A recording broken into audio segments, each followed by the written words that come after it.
자, 이제 앞에 화면 보겠습니다. 3교시 이어서 갈 거고요. 이번 시간에는 이런 거부터 한번 시작을 해 볼 거예요. 자, 지금은 우리가 프로그램이 시작되고 나서 무언가를 입력받기 전까지 프로그램이 끝나지 않고 기다리는 상황입니다. 근데 명령어가 입력이 되면, 어쨌든 무언가 입력을 하면 프로그램이 종료되죠. 이렇게 프로그램이 뭔가를 입력을 했다고 종료가 돼버리면 문제가 상당히 커져요. 어떤 문제가 있는 거냐. 자, 이런 식으로 우리가 만든 프로그램을 실행했다라고 가정을 했을 때 무언가 입력을 하고 바로 종료가 돼버린다는 건 이걸 의미하는 거예요. 사용자가 실제로 쓰는 게 불가능하겠죠. 사용이 불가능한 상태. 그래서 무언가를 입력을 해도 종료가 안 되게끔 해줘야 돼요. 계속해서 무언가를 시도할 수 있게끔, 사용자 입장에서 본인이 원하는 무언가를 어필할 수 있게끔, 얘기할 수 있게끔 상태를 만들어줄 필요가 있습니다. 그러기 위해서는 이제 우리가 자바에서 사용 가능한 문법을 활용해서 프로그램이 종료되지 않도록 붙잡고 있어야 되고, 그리고 실제로 종료하고 싶다라는 의사를 표시하면 종료가 되게끔 처리를 할 필요가 있겠죠. 그래서 이걸 먼저 해볼 수 있는 시간을 잠깐 드려볼 겁니다. 이것도 뭐 간단한 거니까 시간은 잠깐 드릴 거예요. 해보시죠. 자, 간단하죠? 같이 한번 해볼 건데, 일단 이 상황을 만들기 위해서 프로그램이 종료되지 않게끔 붙잡고 있기 위해서 우리가 사용해야 되는 문법은 무한루프였겠죠. 무한루프를 사용해서 계속 무언가를 입력받을 수 있게 상황을 만들어 줘야만 뭔가 입력을 했다고 해서 프로그램이 바로 종료되진 그런 상황을 막을 수 있을 거예요. 우리는 무한루프를 사용을 좀 해야 되고, 근데 무한루프를 사용하게 되면 당장 생기는 문제가 탈출구를 만들지 않았을 때 정말 종료를 못하는 상황이 생겨버리니까 그 부분을 고민하기 위해서 마지막 이런 상황을 생각하는 거였어요. 자, 그러면 우리가 지금 작성했던 이 코드를 그대로 무한루프에 한번 가둬 보겠습니다. 뭐 폼은 가지고 하셔도 되겠지만 저는 그냥 while문 가지고 사용할 거고, 무한루프니까. 자, 이 while문의 안쪽에 true라고 하는 조건을 넣어서 무한루프로 가뒀어요. 자, 일단 이 상태로 에러가 없기 때문에 실행을 시켜 본다면, 자, 제가 여기 명령어에다가 뭐라고 입력을 했어요? 어떤 일이 벌어져요? 예상 출력 결과. 입력한 명령어가 그 다음 줄에 하나, 입력된 명령어가 뭔지 한 줄 출력될 거고요. 그리고 나서 프로그램 끝 나오겠죠. 그리고 나서 프로그램 시작 다시 나올 거고, 그 다음에 명령어 입력받으라고 또 나오겠죠. 그렇죠? 이렇게 상태를 예상할 수 있습니다. 자, 그러면 지금 이 상태를 봤을 때 문제가 되는 것들은 얘네죠. 얘네들은 우리가 명령어를 입력하는 이 시점에 계속해서 출력이 될 녀석들이 아닌데 같이 나오고 있는 게 문제잖아요. 그러면 얘를 해결하기 위해서는 얘네들은 반복문의 바깥으로 이동을 시켜줄 필요가 있겠네요. 그쵸? 자, 근데 이렇게 이동을 시키고 나면 당장 문제가 생겨요. 어떤 문제? 프로그램 끝이라고 하는 이 녀석은 도달할 수 없는 코드죠. 왜냐면 탈출구가 없으니까. 자바가 봤을 때 이 무한루프를 빠져나갈 수 있는 구멍은 존재하지 않아. 그럼 얘는 의미가 없잖아. 그러면 내가 이걸 허용할 수 없지 라고 되는 거예요. 그럼 우리가 빠져나갈 수 있는 상황을 만들어주면 되겠죠. 자, 저는 실제로 종료하고 싶다라는 의사를 표시하면 종료가 되게끔 한다라고 했어요. 우리가 배웠던 자바의 문법 중에 뭐뭐 하면, 이거 뭐예요? 조건문이죠. 그렇죠? 조건을 사용하면 된다. 그래서 제가 if문을 하나 열어줄 거고요. 이 if문의 조건식에 들어가는 부분은 사용자가 나 종료하고 싶어 라고 의사표시를 했을 때 어떠한 코드를 실행하면서 종료를 시켜주면 되는 거예요. 무한루프를 빠져나가라 하면 되는 거죠. 자, 사용자가 지금 어떤 걸 가지고 본인의 의사를 표시하고 있어요? 사용자는 입력을 통해 직접 타이핑하는 명령어를 통해서 본인의 의사를 표시하고 있습니다. 우리가 아직은 기능을 만들어 놓은 게 없으니까 의사 표시라는 게 마땅히 느껴지지는 않겠지만 나중에는 이 명령어를 가지고서 나 글 쓰고 싶어, 나 글 보고 싶어, 나 회원가입할 거야 이런 의사 표시를 다 할 겁니다. 그래서 지금도 프로그램을 종료하고 싶어 라는 의사 표시를 얘 가지고 받아낼 거예요. 그럼 사용자는 어떠한 종료라고 하는 그러한 단어를 입력하게끔 할 거고요. 그 입력이 들어왔을 때 실제로 무한루프를 탈출할 수 있게 브레이크를 걸어 줄 겁니다. 자, 이때 입력하는 사용자가 입력해야 되는 그 단어는 뭐 여러 가지 여러분들이 원하시는 거 쓰시면 돼요. 예를 들어서 나는 사용자가 입력한 게 예를 들어서 진짜 나 프로그램 종료할 거야 라는 입력값이 들어오면 프로그램을 종료할 수 있게 해주겠다 라고 해도 되고요. 아니면 이건 좀 길고 불편하니까 좀 간단하게 종료 이런 걸로 하셔도 되고요. 아니면은 이런 걸로 하셔도 되고요. 뭐 여러분들의 선택입니다. 편하게 하시면 돼요. 다만 사용자가 어떠한 값을 입력한다라고 했을 때 그 값이 이 조건에서 조건식으로 따져질 수 있게끔 만들어주기 위해서는 비교할 대상이 필요하겠죠. 근데 사용자가 입력한 명령어는 cmd라고 하는 변수가 가지고 있을 거니까 얘가 가지고 있는 값이 그때 당시에 그 값이 내가 정해놓았던 종료라는 의미를 가진 단어가 맞아? 라고 물어볼 거예요. 그래서 이 cmd가 가지고 있는 메서드 중에 얘는 스트링이기 때문에 다양한 메서드들을 가지고 있죠. 얘가 가지고 있는 것 중에 equals라고 하는 cmd가 가진 스트링 값과 여기 equals 메서드가 실행되는 이 시점에 넣어지게 될 인자가 가진 값이 둘이 서로 일치하느냐 이걸 따져보고 일치를 하면 true, 일치하지 않으면 false를 리턴해주는 이러한 equals라는 메서드를 사용할 거다. 그래서 저는 exit라는 명령어가 들어오게 되면 그게 cmd에 들어있는 값이랑 얘가 맞으면 그때는 브레이크를 사용해서 이 무한반복을 탈출할 수 있게 할 거야 라고 만들 겁니다. 그러면 실제로 그냥 아무거나 입력을 할 때는 계속 유지가 돼요. 그러다가 exit를 입력을 하는 순간 얘는 프로그램이 끝나는 거죠. 이렇게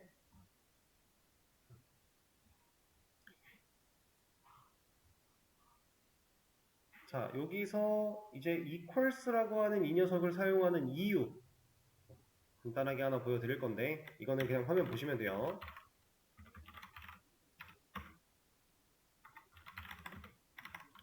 자, 제가 여기다가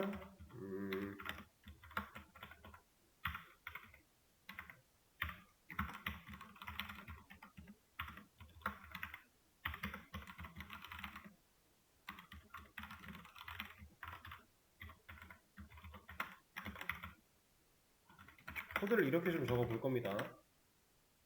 여기서 이제 이 값들이 가지고 있는 결과가 같은지를 좀 따져 볼 거예요. 이렇게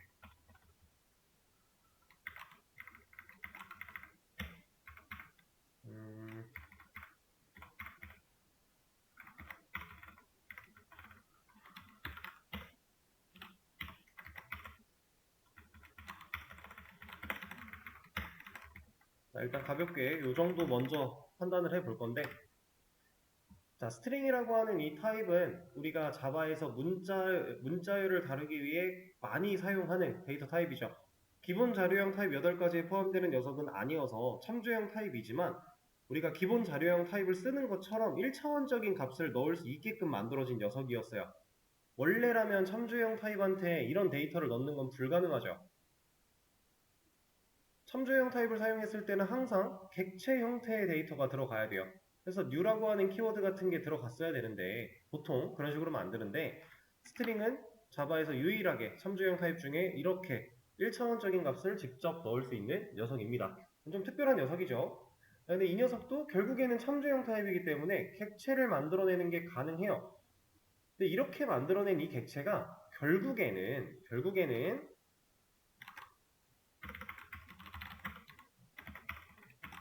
둘이 같은 결과를 보여줍니다. 지금 제가 A 출력했고 C 출력했어요. 그럼 A한테 지금 A라고 하는 문자열 들어가 있죠. 그리고 C한테도 A라고 하는 문자열이 생성자에 들어가 있는데 결국 둘은 같은 값을 뱉어요. 그 말인즉슨 이것도 결국에는 이 변수한테 A라는 문자열을 준 거구나. 그러한 상황이에요. 근데 분명 그냥 출력했을 때는 똑같은 값이 나오는데 자 이제 이런 걸 볼 겁니다. 결과가 다르죠 하나가. 왜 그런지 생각을 한번 해봅시다. 자, A랑 B가 같냐? 라고 물었어요. 자바에서 우리가 배웠던 이퀄마크 두 개는 좌변과 우변이 같냐라는 의미로서 활용을 했었죠. 그래서 A와 B가 같아? 라고 물어봤더니 얘는 똑같은 문자열 A니까 같대요. true가 나왔죠. 근데 그 밑에 C와 D는 같아? 라고 물어봤더니 얘가 뭐래요? 안 같대요. 근데 분명히 우리 아까 전에 그냥 단순히 C랑 D를 출력을 했을 때에는 둘 다 A가 나올 거란 말이죠. 똑같이 A가 나왔는데 다르대요. 왜? 이걸 알아봐야 돼요, 우리는. 우리가 지금 equals라고 하는 걸 사용하는 이유가 이것 때문이에요. 자바에서 말하는 이퀄 마크 두 개짜리 이 같다라고 하는 이 구등호는 이 녀석은 진짜로 원초적인 값을 가지고 비교를 하는 게 아닙니다. 얘는 이 값들이 가진 주소를 가지고 비교를 해요.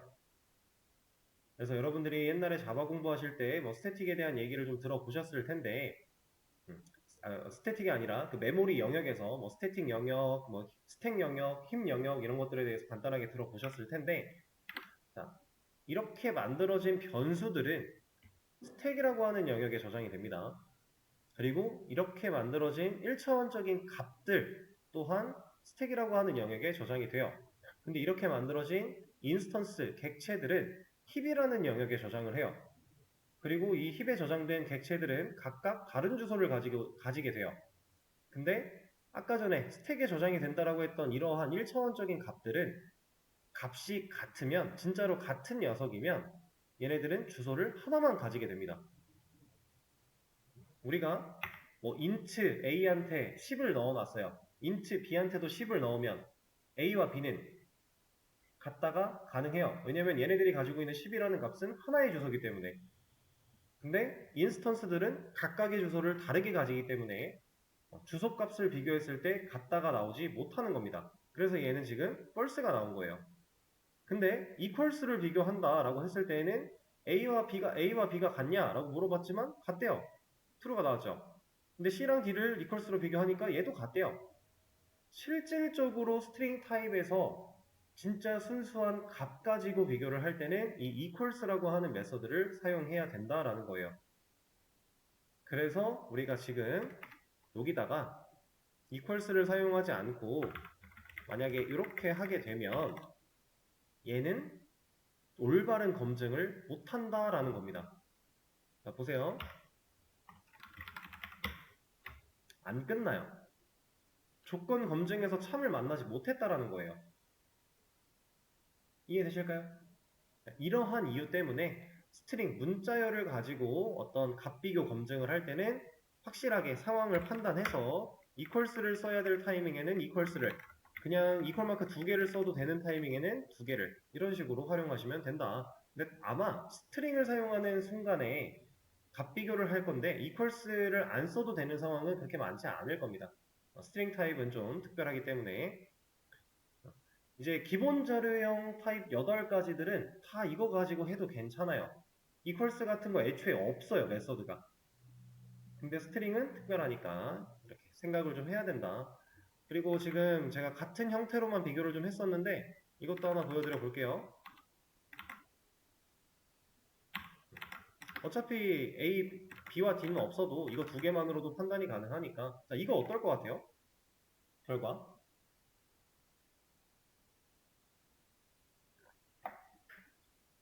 얘는 true일까요? false일까요? 얘는 true일까요? false일까요? 위에 있는 녀석은 false가 나올 거고 아래에 있는 녀석은 true가 나오겠죠. 그렇죠? 왜냐면 얘는 주소 비교였는데 이 녀석은 애초에 스택에 있고 얘는 힙에 있잖아요. 그럼 같은 주소를 가질 수가 없겠죠. 얘는 순수한 값 가지고 비교했으니까 둘 다 알파벳 A 한 글자 문제없이 같다라고 판단할 수 있는 거죠. 자, 이렇게 equals 사용하는 의미에 대해서 하나 알려드렸습니다. 자, 그래서 비교할 때 equals로 검증하는 거 잘 판단해 주시고, 자, 근데 현재 우리 코드에서는 에러나 예외가 발생하진 않았지만 조금 거슬리는 경고 하나가 발생했어요. 지금 노란색 전구가 좀 귀찮게 우리를 쳐다보고 있죠. 이렇게 밑줄도 그어져 있고요. 자, 이 녀석은 왜 경고가 나고 있을지 예전에 배우셨던 개념일 텐데 한번 다시 생각을 해보는 거죠. 자, 얘는 난 유스들을 생각하셨다면 여기서 사용하고 있기 때문에 난 유스드는 아닙니다. 얘는 실제로 사용을 하고 있어요. 근데도 불구하고 경고가 났다. 얘는 왜 경고가 나는 거냐? 자, 얘는 이러한 자원은 절대로 꺼지지가 않는다 라고 하는 거예요. 스스로 종료되지 않기 때문에 개발자 네가 썼으면 준비를 시켜놓고 썼으면 네가 꺼 라고 하는 겁니다. 자바에는 이렇게 자원 취급을 받는 녀석들이 몇 개가 있어요. 여러분들 나중에 데이터베이스랑 이 자바를 활용한 게시판을 접목시킬 때에도 이러한 개념이 또 나올 거예요. 그때도 자원들이 몇 가지가 쓰이거든요. 나올 텐데 지금 이 SC라고 하는 이 녀석도 하나의 자원이고 이 자원은 네가 스스로 종료하지 않으면 프로그램이 끝날 때까지 얘는 영원히 살아있을 거야. 불필요하게 계속해서 자원을 가지고 있지 않을 거면 네가 필요한 시점에서 종료를 시켜 라고 알려주고 있는 겁니다. 그래서 얘는 언제 꺼지면 돼요? 언제 이 자원이 쓸모가 없어지는 거죠? 실제로 프로그램이 종료될 때예요. 그래서 경고가 났지만 우리가 테스트를 해보는 상황 속에 아무런 문제가 없었던 거죠. 왜냐면 우리는 프로그램이 끝난다라고 하는 그 개념이 우린 진짜로 얘가 종료되는 개념이 맞았으니까 그래서 상관이 없었던 거예요. 근데 의미적으로는 확실하게 처리를 해주는 게 맞겠죠? 그래서 프로그램이 종료되기 직전에 혹은 이 출력문을 보여주고 나서 상관은 없습니다. 어쨌든 프로그램이 끝나기 전에만 저 자원을 종료를 해주자 라고 하는 건데 아하 오케이 제가 지금 여기서 SC를 사용해서 얘가 가지고 있는 클로즈라고 하는 메서드를 활용해 종료를 시키려고 했어요. 근데 SC 인식 못하죠? 왜? 네, 반복문 안에서 선언했기 때문에 바깥으로 나가면 못 쓰죠. 그리고 잘 생각해 보시면 명령어를 한번 입력을 받을 때마다 이 스캐너 객체를 매번 찍어내는 건 불필요할 것 같아요. 이 객체는 우리가 입력을 받기 위한 준비, 자원을 생성하는 역할이었는데 매번 자원을 새로 생성할 게 아니라 얘는 한 번만 만들어지고 그렇게 만들어진 자원을 여러 번 활용하면 되지 않냐 라는 개념으로 반복문의 바깥으로 내보낼 겁니다. 그러면 이 문제도 해결이 됐겠죠? 실제로 여러분들이 이게 잘 꺼졌는지 확인해 볼 수 있는 방법은 없어요. 여기선 없어요. 한 가지 이런 걸로는 해볼 수 있습니다. 만약에 SC라고 하는 이 녀석이 널이 아니거나 널이 아니다 라고 하면은 자원이 살아있다 뭐 이런 식으로 테스트를 해보겠다라고 하면 우리가 실제로 종료가 되는 그러니까 이 반복문을 빠져나가기 전까지는 얘는 매번 출력이 될 거예요. 그렇죠? 그리고 나서 여기서도 한번 검증을 해볼까요? 꺼지고 나서 똑같은 검증을 하는데 명령 그 반복문의 안쪽에서 한번 바깥쪽에서 한번 그러면 꺼지기 전에는 계속 출력이 되겠지만 꺼지고 나서는 얘가 비워져 있을 거니까 이런 출력이 안 나오겠네요. 일단 자원이 살아있대요. 그러다가 꺼지면 얘는 널로 검증을 하면 안 되나 보네요. 아니지.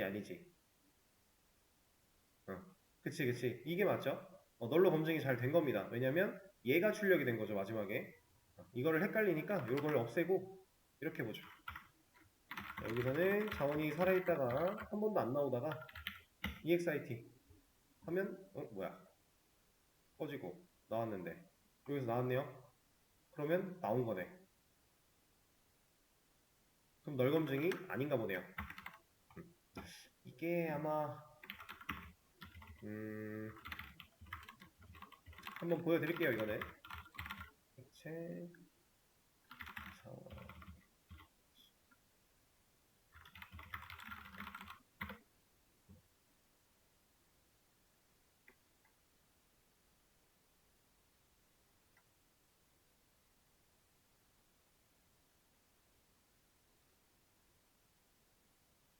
이거는 자원은 우리가 사용을 하게 되면은 리소스 관리를 정상적으로 하기 위해서 종료를 해줘야 된다.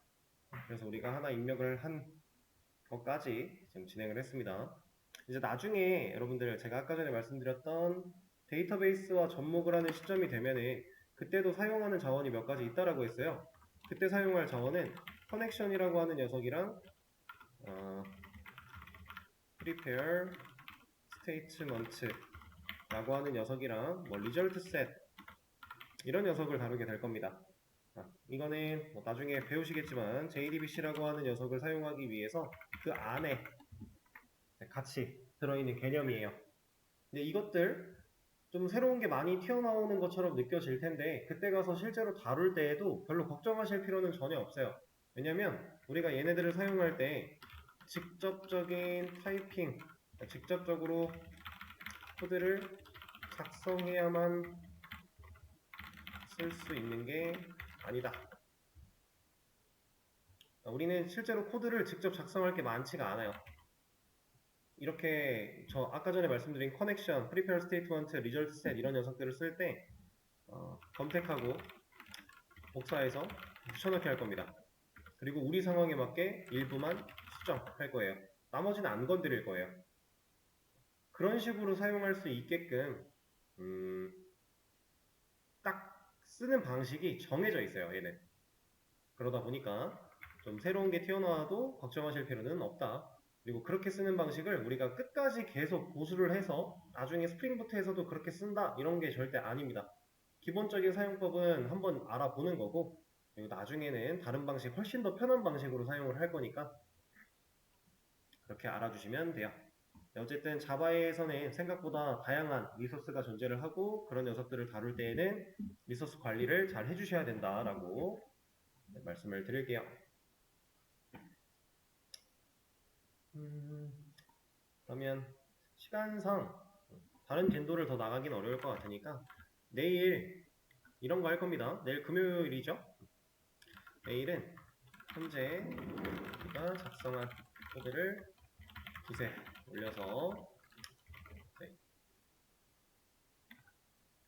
보관을 할 거고요. 그러려면은 GitHub 사용법에 대해 기초적인 지식을 또 우리가 알아야겠죠?